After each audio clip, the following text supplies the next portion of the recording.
KTV વિશેષમાં સમાચાર મળ્યા છે કે જૂનાગઢ મધુરમ વાડલા ફાટક વચ્ચે આવેલ પુલની હાલત એટલી જર્જરિત થઈ ગઈ છે કે ગમે ત્યારે તે ધરાશાયી થઈ શકે તેવો ખતરો ઊભો થયો છે।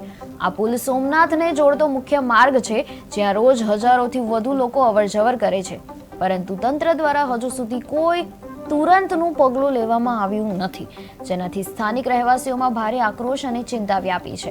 સ્થાનિકો ઉગ્ર માંગણી કરી રહ્યા છે કે પુલને તરત જ રિપેર કરવામાં આવે અથવા નવા પુલનું નિર્માણ કરાય, જેથી મોટી દુર્ઘટનાને ટાળી શકાય। પુરોહિત, જૂનાગઢ યુથ કોંગ્રેસ પ્રમુખ।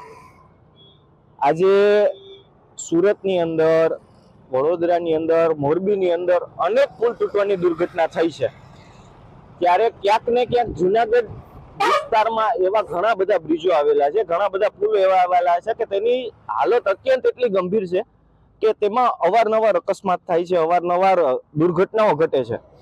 આજે 3 થી 4 દિવસ પહેલા જ અહીંયા એક વ્યક્તિની ગાડી ઘરતા ઘરતા રહી ગઈ છે, અને આ પુલની હાલત જોવો છો, અહીંથી આ પુલ તૂટેલો છે, થોડુંક બેલેન્સ આડાવડું થાય તો સીધી પુલ અંદર, ગાડી પુલની અંદર ઘરી જવાની ઓલી છે। ત્યારે તંત્ર દ્વારા કોઈ પણ જાતની સાવચેતીના રૂપે બોર્ડ પણ મારવામાં આવેલા નથી કે પુલનું મરમ્મત પણ કરવામાં આવેલું નથી।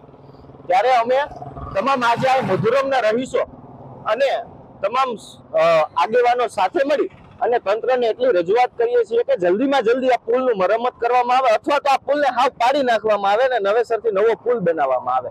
આ અમારી તંત્ર જો આ રજૂઆત નહીં સાંભળે તો આગામી